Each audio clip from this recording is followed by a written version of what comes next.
La Terre est âgée de 4,5 milliards d'années, et pourtant, elle reste en constante évolution. Dérive des continents, éruptions volcaniques, avancée et recul des glaciers. La surface de la Terre se façonne avec une infinie variété, et les mystères géologiques sont légion.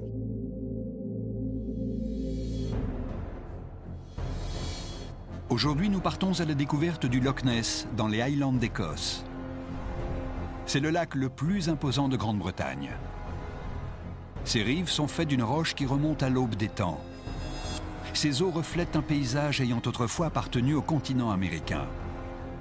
Elles sont hantées par le mythe d'un monstre marin gigantesque.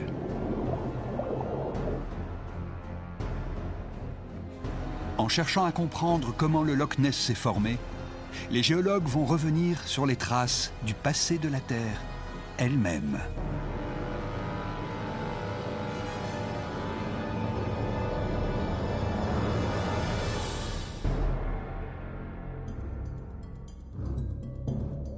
Les eaux sombres et mystérieuses du Loch Ness sont à l'image du ciel tourmenté d'Écosse. Selon une légende ancestrale, cette vaste étendue d'eau renferme une présence terrible, celle d'un animal marin fantastique. Un dinosaure, de ceux qui ont arpenté les Highlands, voici des millions d'années.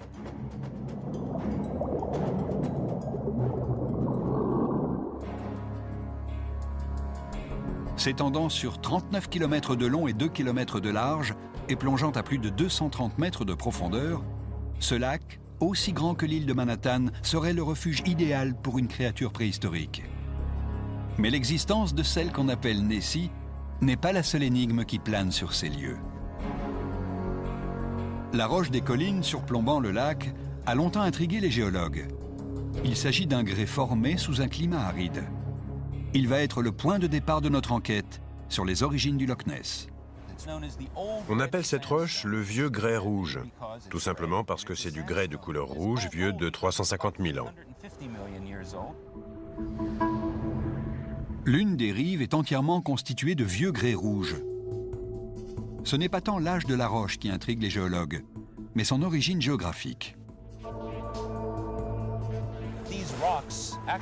Ces roches sont en fait américaines, comme moi, car elles se sont formées sur le continent nord-américain.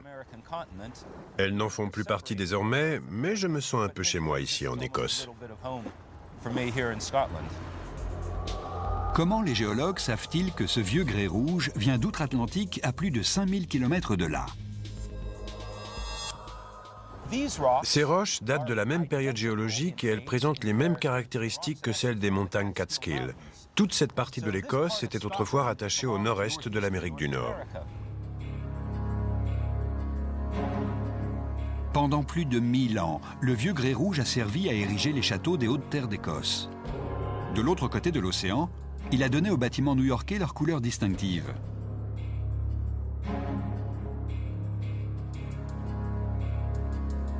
Un examen microscopique révèle une structure cristalline identique.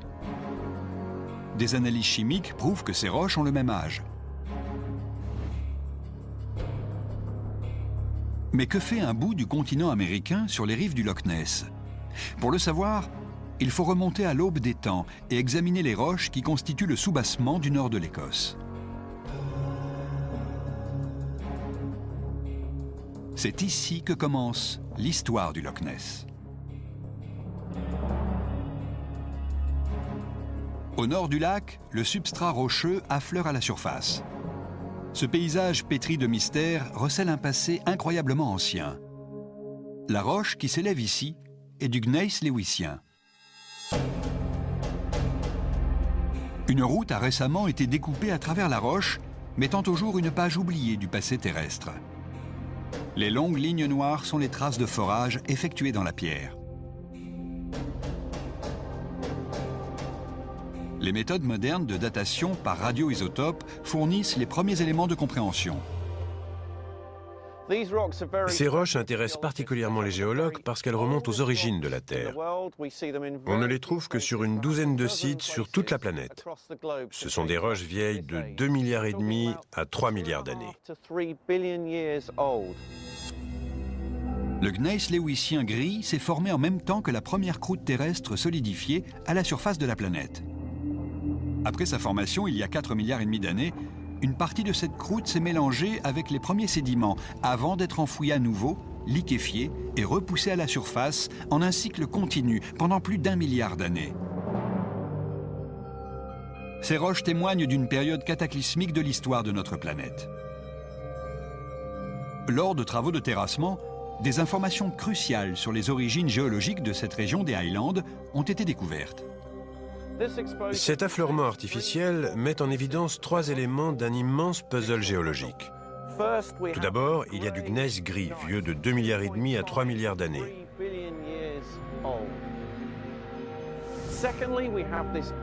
Puis, il y a cette masse noire, qui est une intrusion de roches éruptives. Elle a 2 milliards d'années.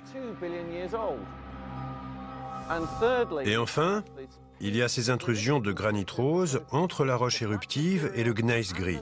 Il a 1,8 milliard d'années.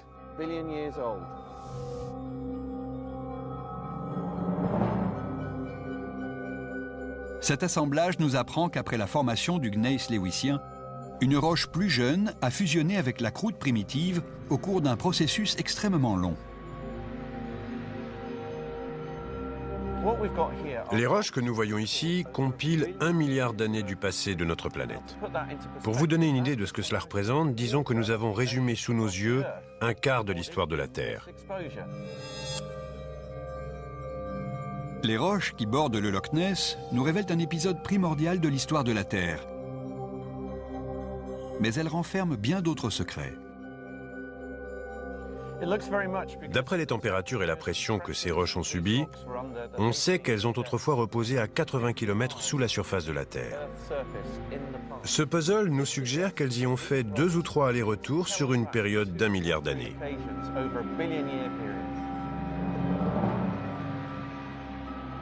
Seules les forces en jeu dans la tectonique des plaques sont capables de produire de tels assemblages de roches.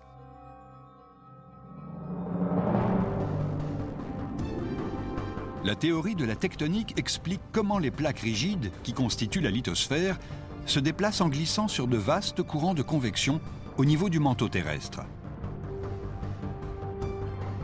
Dans la région du Loch Ness, des travaux de voirie ont montré que des forces phénoménales ont enfoncé la croûte terrestre sous la lithosphère. Liquéfiée, déformée, mélangée, elle a ensuite ressurgi en surface. C'est l'érosion qui, au cours du milliard d'années suivant, a contribué à façonner ce paysage vallonné.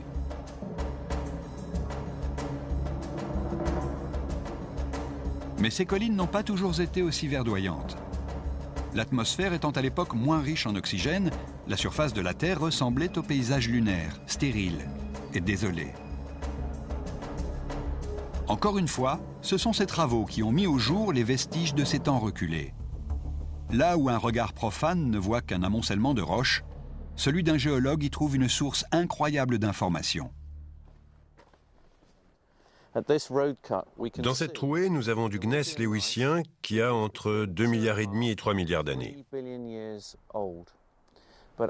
Juste au-dessus, il s'agit d'une roche complètement différente. Je vais vous montrer de plus près. Ce sont des strates de grès rouge disposées horizontalement. Ce changement brusque de roche est très révélateur des processus qui ont eu lieu ici. On pense que ces strates sédimentaires se sont formées dans un environnement continental. Ce sont des rivières qui ont déposé ces couches sédimentaires horizontales sur un substrat rocheux ancien. Cet affleurement rocheux nous apprend qu'il y a 1 milliard d'années, malgré le peu d'oxygène présent dans l'air, cette région d'Écosse était parcourue par de nombreux cours d'eau. Mais que nous révèlent encore ces roches? Ces 2 couches de roches se touchent. Or, le grès rouge a 1 milliard d'années et le gneiss entre 2 milliards et 3 milliards d'années. Cela fait un écart énorme, de l'ordre de 1,5 milliard à 2 milliards d'années.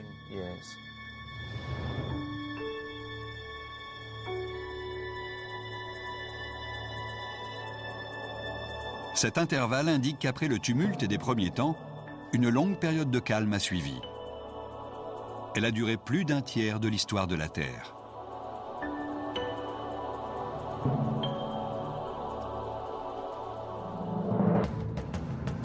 La première étape de notre enquête sur les origines du Loch Ness a mis en évidence des informations cruciales.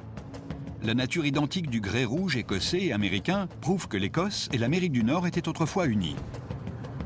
La datation des roches de la région du Loch Ness montre qu'elles ont été formées à l'aube des temps, lors de la création de la croûte terrestre primitive. Les strates de grès déposées sur un substrat rocheux ancien indiquent qu'il y a 1 milliard d'années, des rivières ont inondé ces paysages pendant une longue période de tranquillité. Mais ce calme ne pouvait durer éternellement. Une collision continentale entre l'Écosse et l'Angleterre se profilait à l'horizon.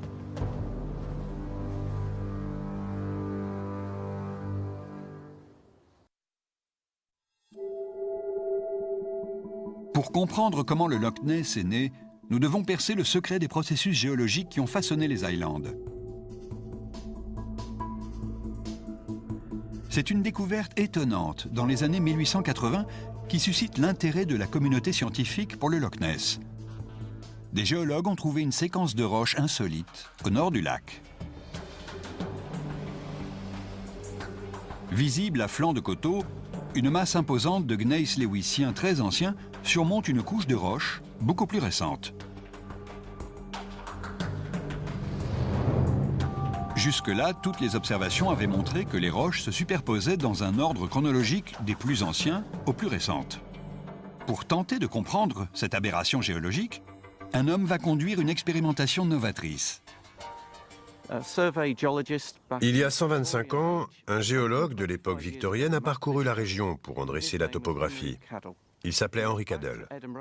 De retour à Édimbourg, il a voulu comprendre cette séquence de roches insolites. Il a construit une maquette pour tenter de reproduire ce qu'il avait vu dans la nature. L'expérimentation est simple. Cadell pense qu'une force, encore indéterminée, a exercé une pression horizontale sur les roches.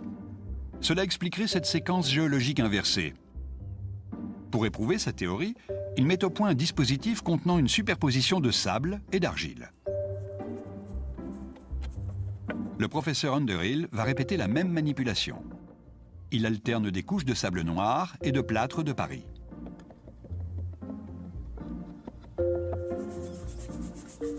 En serrant la vis, il exerce une poussée horizontale semblable à la force que Cadell soupçonne être à l'œuvre dans la nature. À mesure que la force augmente, les différentes couches sont poussées les unes sur les autres le long d'une ligne que les géologues appellent faille de chevauchement. On voit apparaître le premier chevauchement.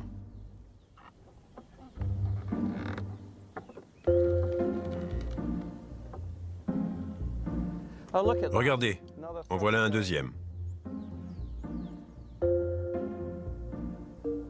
L'expérimentation montre à Cadell comment des couches de roches très vieilles, qui devraient se trouver sous les autres, ont été poussées sur des roches beaucoup plus jeunes.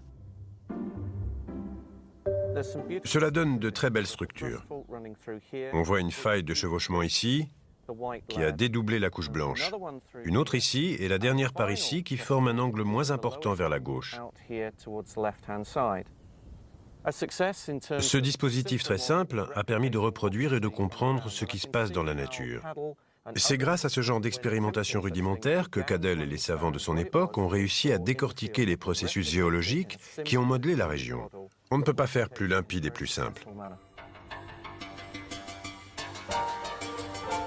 Une fois le mécanisme des failles de Schmann découvert, les séquences de roches insolites observées au nord-ouest de l'Écosse trouvent une explication.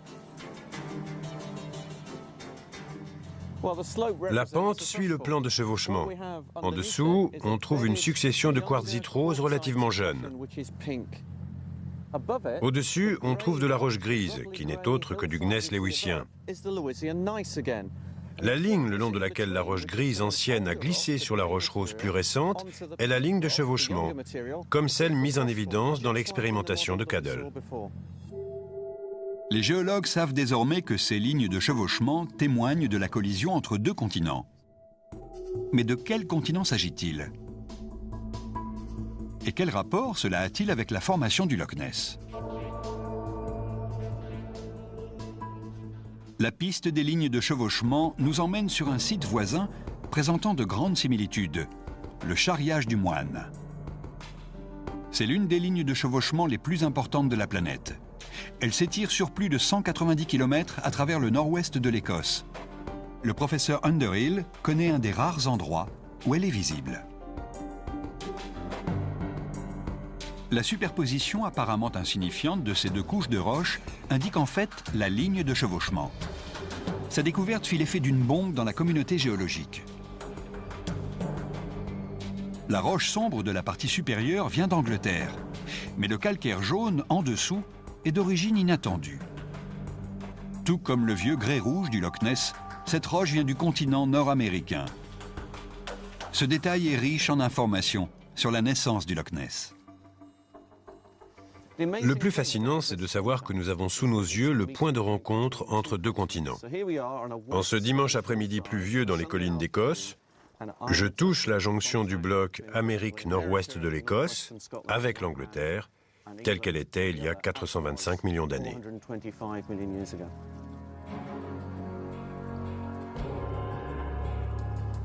Comment ces deux anciens continents sont-ils entrés en collision ?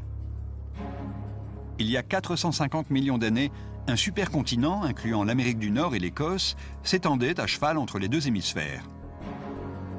Un océan plus vaste que l'Atlantique les séparait de l'Angleterre et de l'Europe.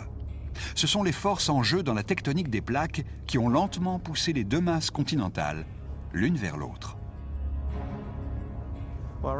Il y a environ 450 millions d'années, il y avait une très vaste étendue d'eau ici, l'océan Iapetus. D'un côté, il y avait le bloc Amérique du Nord et Écosse du Nord-Ouest, et de l'autre, l'Écosse du Sud-Est et l'Angleterre. Durant les 20 millions d'années qui ont suivi, cet océan s'est refermé sur lui-même, amenant les deux continents à entrer en collision.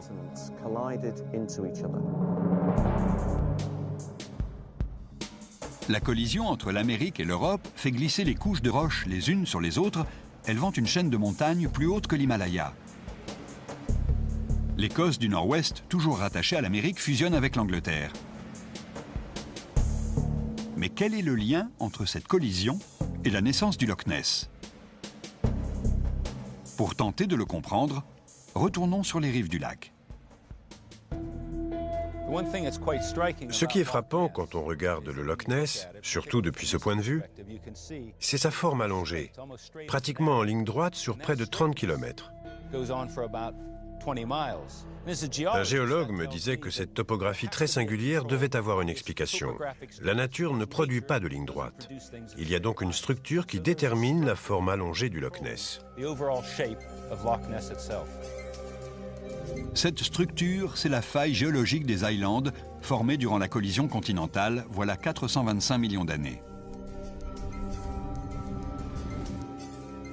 Elle s'étire sur plus de 480 km et coupe l'Écosse en deux, du nord au sud-ouest. Le Loch Ness se situe exactement sur cette faille. La faille de la région du Great Glen n'est pas une ligne de chevauchement comme le Charriage du Moine, où les roches se superposent. Ce n'est pas une faille normale non plus, où la déformation est extensive. Ici, le mouvement est latéral. La faille des Highlands est similaire à celle de Sant'Andrea en Californie, mais elle a 400 millions d'années de plus. La faille des Highlands n'est plus active, mais cette ligne de fracture gigantesque dans la croûte terrestre influence la géographie de l'Écosse depuis plus de 400 millions d'années. Elle est à l'origine du Loch Ness, qui lui doit sa forme allongée.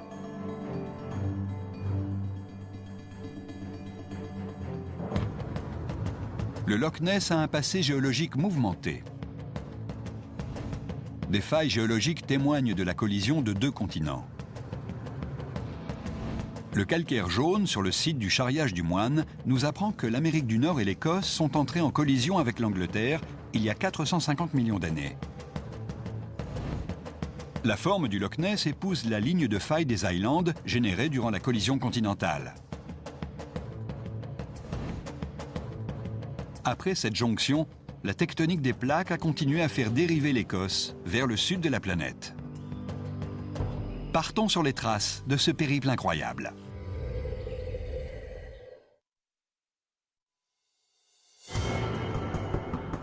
Les mouvements continus de la lithosphère ont conduit l'Écosse sous des latitudes très différentes de celles d'aujourd'hui.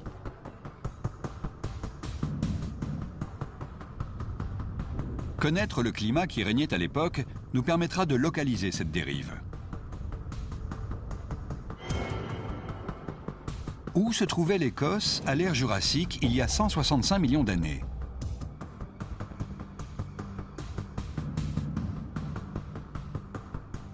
C'est sur l'île de Skye, au large des côtes ouest écossaises, que se trouve la réponse. À Staffin Bay, un élément incrusté dans la pierre va lever le voile sur cette période de l'histoire écossaise. L'indice est exposé à la vue de tous, mais ce n'est qu'en 1994 qu'un géologue amateur le découvre.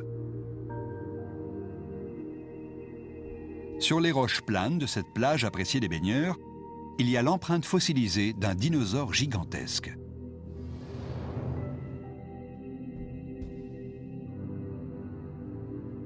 Anjana Katwa se rend sur place pour l'examiner.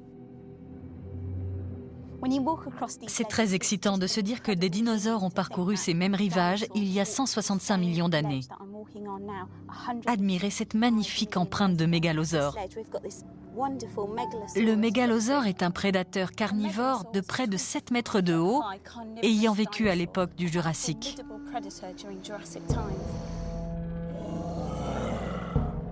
Avec sa haute stature et sa mâchoire aux dents acérées, le mégalosaure est un monstre redoutable. Mais comment une chose aussi éphémère qu'une empreinte a pu traverser les millénaires pour nous parvenir intacte? Chaque empreinte est unique. Un dinosaure a dû laisser ses empreintes en traversant une zone boueuse. La boue a séché et s'est solidifiée. Des grains de sable déposés par le vent ont ensuite tapissé cette empreinte. Avec le temps, des couches d'argile et de sable ont recouvert le tout. C'est ainsi que s'est fossilisée cette empreinte. Puis, des millions d'années plus tard, l'érosion l'a de nouveau exposée à la vue.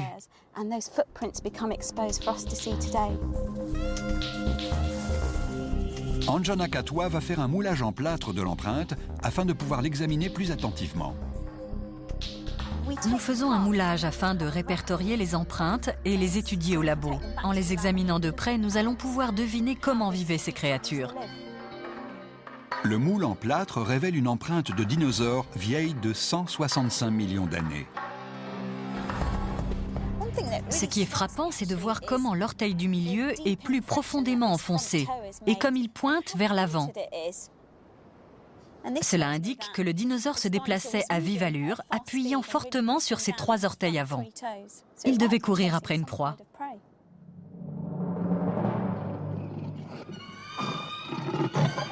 Le mégalosaure n'est pas le seul dinosaure à avoir laissé ses empreintes sur ces rochers à moins de 100 km du Loch Ness.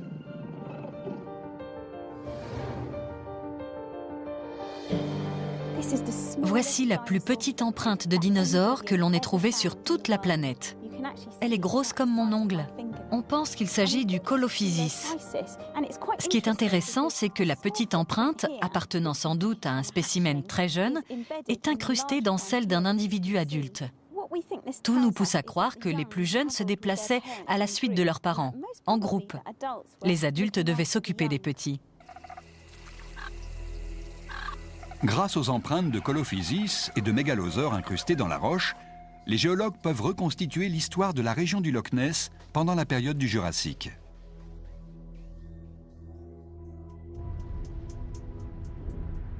Au temps où l'Écosse était encore rattachée à l'Amérique, la tectonique des plaques a fait dériver ces terres vers l'équateur, à 3000 km au sud de sa position actuelle. Cela eut un effet radical sur le climat, la faune et la flore de la région du Loch Ness. Au Jurassique, le climat et l'environnement étaient radicalement différents. Une forêt luxuriante s'étendait ici avec sa végétation tropicale. Les dinosaures vivaient en bordure des jungles et se déplaçaient à travers des zones humides lagunaires. C'était un climat idéal pour les grands reptiles, car il permettait le développement d'un écosystème riche et varié, adapté aux prédateurs.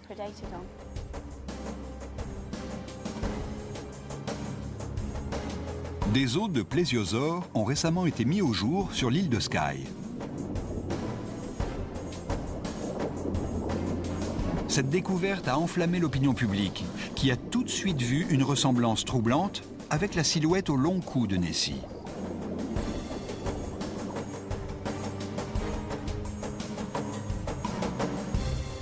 Un descendant de plésiosaure, une espèce de dinosaure depuis longtemps éteinte, serait-il à l'origine de la légende du monstre du Loch Ness?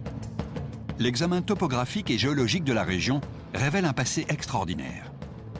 Des empreintes de mégalosaures et de colophysis montrent qu'il y a 165 millions d'années, des dinosaures peuplaient l'Écosse. La région du Loch Ness était un paradis tropical, 3000 km plus au sud qu'aujourd'hui.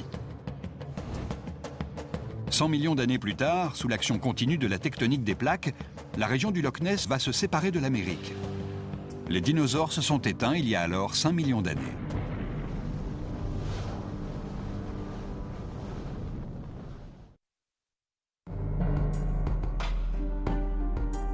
Il y a 60 millions d'années, l'Écosse et l'Amérique du Nord faisaient partie d'un même bloc continental. L'Atlantique les sépare aujourd'hui. Comment cela s'est-il produit?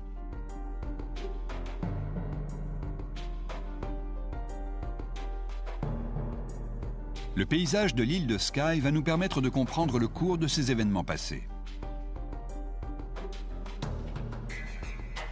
Les falaises escarpées de la baie de Talisker témoignent des bouleversements qui ont dévasté la région.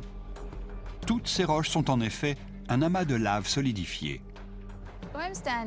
Je me tiens sur une coulée de lave qui fait 3 mètres d'épaisseur.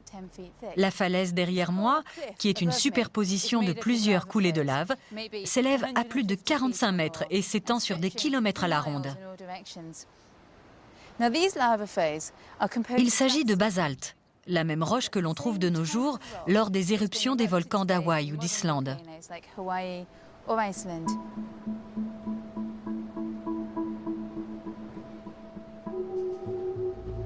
Les coulées de basalte de l'île de Skye ont 60 millions d'années. Mais où sont les volcans dont elles sont issues? C'est dans la composition de la chaîne montagneuse des Cuillin que réside le secret. Ces pics abrupts s'étendent sur toute la partie centrale de l'île.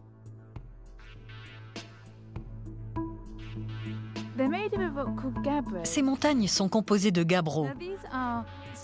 C'est une roche volcanique qui a la même composition chimique que le basalte, mais qui présente une structure cristalline différente. Le basalte est un magma ayant refroidi très rapidement au contact de l'air. Les géologues parlent de basalte à grains fins. Le magma, qui se trouve en revanche à environ 1500 mètres de profondeur, refroidit et se solidifie beaucoup plus lentement. Cela entraîne la formation de larges cristaux. On parle alors de gros grains. Les grands cristaux de gabbro indiquent leur origine. Ils nous montrent que les montagnes des Cuillin sont les vestiges d'une gigantesque chambre magmatique formée sous la Terre. Elle constituait une réserve de lave qui alimentait l'activité volcanique. Nous nous promenons dans une vallée verdoyante, mais il faut savoir que toutes ces roches alentour se sont formées au cours d'une série d'éruptions volcaniques massives il y a environ 60 millions d'années. À cette époque, il y avait des éruptions volcaniques à travers toute l'Écosse. Les montagnes de l'île de Skye sont l'œuvre d'un seul volcan.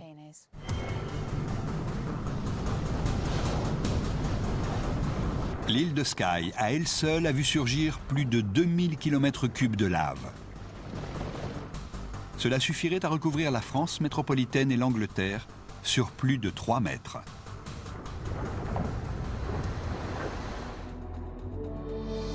Ce paysage ne montre qu'une infime partie de ce qui s'est passé à travers toute l'Écosse. Ces immenses colonnes basaltiques, qui semblent avoir été taillées dans la roche, en sont la preuve. Ces structures spectaculaires sont le résultat d'une solidification très lente de coulées de lave. On retrouve ces orgues basaltiques à 130 km de là, sur la côte ouest de l'Écosse, ainsi que sur le littoral irlandais, à plus de 240 km de l'île de Skye.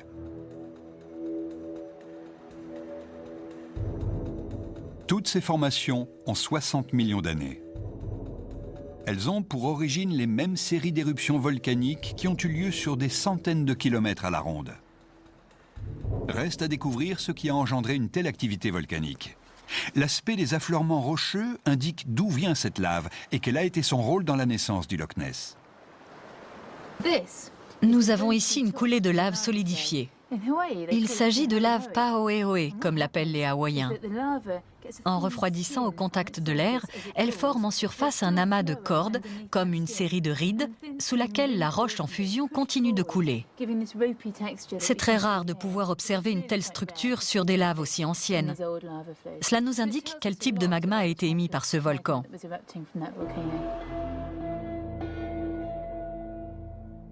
Ce magma en particulier vient du plus profond de la Terre. En général, il ne gagne la surface que lorsque les forces en jeu dans la tectonique des plaques déchirent la croûte terrestre. Serait-ce ce qui s'est passé ici il y a 60 millions d'années? À cette époque, l'Écosse et l'Amérique du Nord faisaient encore partie d'un même bloc. Comme la croûte continentale était étirée et amincie par les forces tectoniques, la roche en fusion, c'est-à-dire le magma, a pu se frayer un passage vers la surface et alimenter l'activité volcanique. C'est cette activité volcanique qui va séparer l'Écosse et l'Amérique du Nord, puis générer le développement d'un nouvel océan entre les deux, l'Atlantique. Cette lave solidifiée nous indique que l'ouverture de l'océan Atlantique a commencé par des séries d'éruptions volcaniques à travers toute l'Écosse. En jaillissant au fond de l'eau, le magma a formé une nouvelle croûte océanique toujours plus étendue. Ainsi, l'Écosse et l'Amérique du Nord se sont éloignés de part et d'autre d'une ligne divergente. La naissance de l'Atlantique est l'une des causes directes de la formation du Loch Ness. Les forces libérées dans ce processus ont en effet réveillé la faille des Highlands, vieille de 400 000 millions d'années. Les failles, comme celle de la région du Great Glen, sont des zones fragilisées de l'écorce terrestre. Elles sont un peu comme des cicatrices qui peuvent être réouvertes. Ainsi, la faille des Highlands a été réactivée avec la naissance de l'océan Atlantique voilà 50 ou 60 millions d'années. Cela explique le paysage qui s'étend aujourd'hui derrière moi, et ce, même si la faille elle-même a 400 millions d'années. L'activité géologique a fragilisé et fracturé la roche le long de la faille. Une rivière s'est frayé un chemin dans cette ouverture. En creusant les parois escarpées, elle a fini par façonner une large vallée. Durant les 55 millions d'années suivantes, l'érosion a œuvré à faire le paysage écossais tel que nous le connaissons aujourd'hui, avec sa succession de collines et son littoral accidenté. La région du Loch Ness est devenue une longue vallée fluviale le long de la faille des Highlands.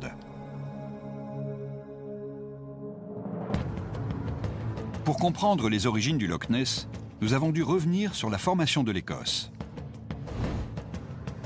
Les gigantesques coulées de lave de l'île de Skye nous ont appris qu'il y a 60 millions d'années, de violentes éruptions volcaniques ont entraîné la séparation de l'Écosse et de l'Amérique du Nord. L'aspect découpé de la faille des Highlands, vieille de 400 millions d'années, montre qu'elle a été réactivée par ce phénomène géologique titanesque. Mais il reste une dernière étape pour créer le Loch Ness. Avant de nous apparaître telle qu'elle est aujourd'hui, la région va connaître un ultime bouleversement.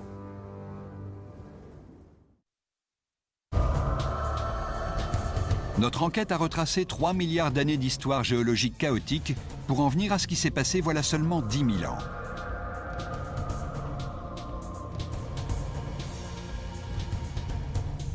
Tous les éléments sont en place pour accueillir les eaux sombres du Loch Ness.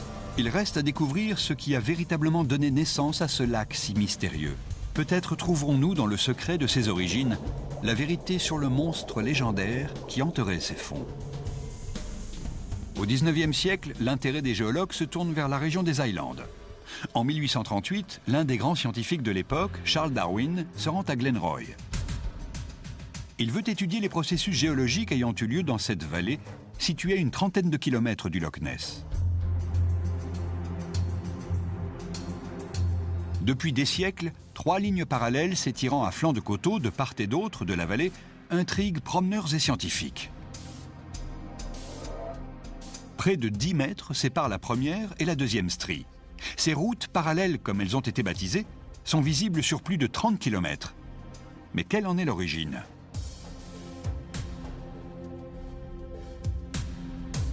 Le géologue Peter Nino revient sur les pas de Darwin dans la réserve naturelle de Glenroy pour nous expliquer ce phénomène. Pendant très longtemps, leur origine est restée mystérieuse. La légende populaire voulait même qu'elles aient été tracées par des géants ou des êtres surnaturels. Au XIXe siècle, le site a attiré beaucoup de scientifiques, dont Charles Darwin. Quand il a vu ces lignes, il a immédiatement fait le rapprochement avec un phénomène similaire observé en Amérique du Sud. Un tremblement de terre avait surélevé d'anciennes démarcations laissées sur le littoral par la mer. Convaincu de l'origine marine des routes parallèles, Darwin publie la conclusion de ses études. La communauté scientifique adopte sa théorie sans hésiter. Or, Darwin se trompe. En 1840, 2 ans après Darwin, un géologue suisse, Louis Agassiz, vient à Glenroy. Agassiz a consacré sa vie à étudier les glaciers et les effets des glaciations sur le paysage des Alpes suisses. Quand il examine ces routes parallèles, il pense qu'il s'agit effectivement d'anciennes lignes de démarcation d'eau. Mais selon lui, la vallée était remplie d'eau douce et non d'eau de mer. En s'appuyant sur sa connaissance des glaciers alpins, Agassiz va montrer qu'un lac d'eau douce s'étendait autrefois dans cette vallée. Un gigantesque glacier faisait office de barrage au bout de la vallée, empêchant l'eau de s'écouler dans la mer. La fonte, puis la reformation du glacier, 3 fois de suite, ont vidé puis rempli la vallée d'eau à différents niveaux. C'est ce qui a gravé ces lignes parallèles dans le paysage. Personne ne voulut croire Agassiz et remettre en question la thèse de Darwin. Mais la communauté scientifique dut finir par admettre qu'Agassiz avait raison. Très embarrassé, Darwin a lui-même reconnu son erreur. Cela nous montre que même les grands esprits peuvent se tromper. Pour Agassiz, les caractéristiques géomorphologiques de Glenroy jettent un éclairage inédit sur les paysages écossais.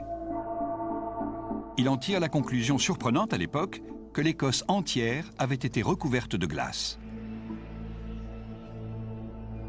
À partir du moment où on se dit que cette vallée a été creusée par des glaciers, il faut imaginer une température générale très basse. Le climat devait être suffisamment froid pour que se forment d'immenses masses de glace. Ce site est d'une importance cruciale pour la compréhension des effets de la glaciation. Il nous montre également comment la glace couvrait une zone géographique bien plus grande qu'aujourd'hui. Toutes les données géologiques étayent la thèse d'une période glaciaire au cours de laquelle une grande partie de l'hémisphère nord était recouvert de glace.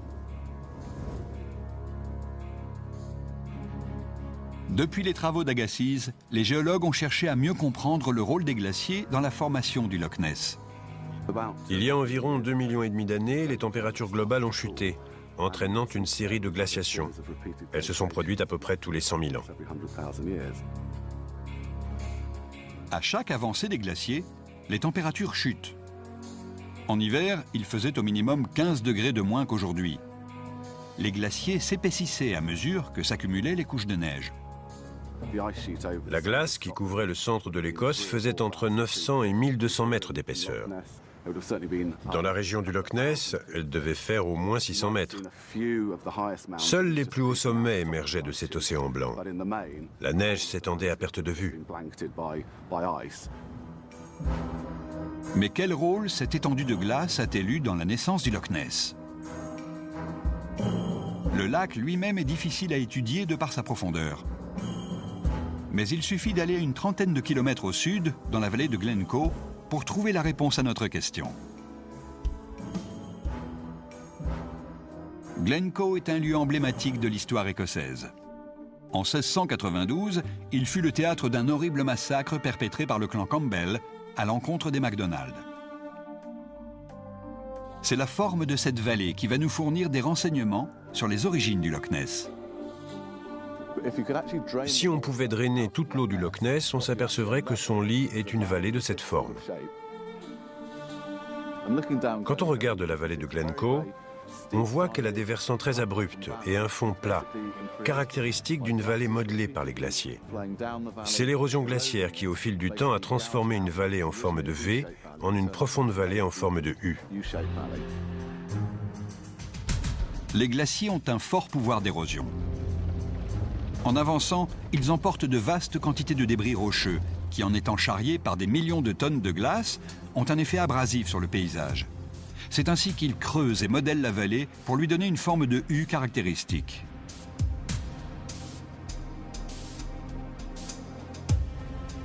Il y a des centaines de vallées en Auge à travers l'Écosse. Elles sont autant de vestiges des nombreux glaciers ayant recouvert la région. Au Loch Ness, la topographie sous-marine révèle une vallée avec la même forme de U caractéristique, aux versants abrupts et au fond plat. À parfois seulement 15 mètres du rivage, le dénivelé plonge à 150 mètres, preuve supplémentaire que le lit du Loch Ness a été creusé par un glacier. Une longue vallée fluviale s'était formée le long de la faille des Highlands, née d'une collision continentale voilà plus de 400 millions d'années. Durant la dernière période glaciaire, c'est un glacier titanesque qui, en s'écoulant à travers cette vallée, a modelé le lit du Loch Ness. L'érosion glaciaire a laissé son empreinte. Au fil des glaciations, la vallée s'est creusée et approfondie pour former le lit du Loch Ness atteignant plus de 230 mètres de profondeur. Deux questions restent en suspens. Comment cette vallée s'est-elle remplie d'eau douce? Et qu'est-ce qui retient cette eau pour former un lac?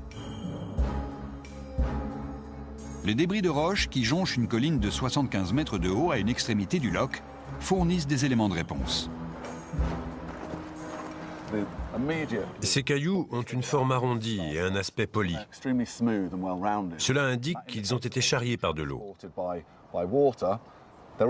Et comme ils sont assez lourds et volumineux, il a fallu une grande quantité de glace fondue pour les transporter et les déposer ici. La région a donc connu de nombreux changements climatiques. Après une période glaciaire, les températures ont rapidement augmenté il y a environ 10 000 ans. Cela a entraîné la fonte et le recul des glaciers. Les glaciers qui se trouvaient par là et qui ont creusé le lit du Loch Ness ont charrié de vastes quantités de sédiments. La fonte des glaces les a transportés et déposés par ici. Avec la fonte des glaces, une rivière s'est formée sous le glacier recouvrant le Loch Ness, charriant des tonnes et des tonnes de débris rocheux. Nous nous tenons actuellement sur la zone de dépôt des sédiments transportés par le glacier. Ces millions de tonnes de roches forment un barrage naturel. En empêchant l'eau de la fonte des glaciers de s'écouler, il a donné naissance au Loch Ness tel que nous le connaissons aujourd'hui. Le Loch Ness n'a que 10 000 ans, mais ses origines remontent à l'aube des temps et son histoire est riche en événements. Le vieux grès rouge de ses rives révèle un passé commun entre l'Écosse et l'Amérique du Nord. La forme allongée du loch est déterminée par la faille des Highlands, née de la collision du continent américain, dont faisait partie l'Écosse, et de l'Angleterre, voilà plus de 400 millions d'années. Les empreintes fossilisées de dinosaures localisent la région du Loch Ness proche de l'équateur pendant la période du Jurassique. Les roches basaltiques témoignent de violentes éruptions volcaniques ayant entraîné la séparation de l'Écosse et de l'Amérique du Nord il y a 60 millions d'années. La topographie du loch montre que son lit est une vallée que les glaciers ont modelée il y a 10 000 ans. Ces eaux viennent de la fonte de ces mêmes glaciers. Mais qu'en est-il du monstre du Loch Ness? Nous savons désormais que sa célèbre photographie est un canular. Mais serait-il possible qu'un descendant des dinosaures puisse hanter ces eaux?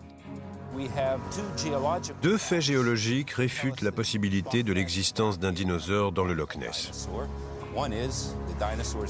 Tout d'abord, les dinosaures se sont éteints il y a très longtemps, bien avant la formation du Loch Ness. L'extinction des dinosaures remonte à 65 millions d'années, alors que le Loch Ness n'a que 10 000 ans. L'écart est beaucoup trop important. Il n'y a aucune chance qu'un animal des temps aussi reculé ait pu survivre et se reproduire ici. Le Loch Ness est beaucoup trop jeune.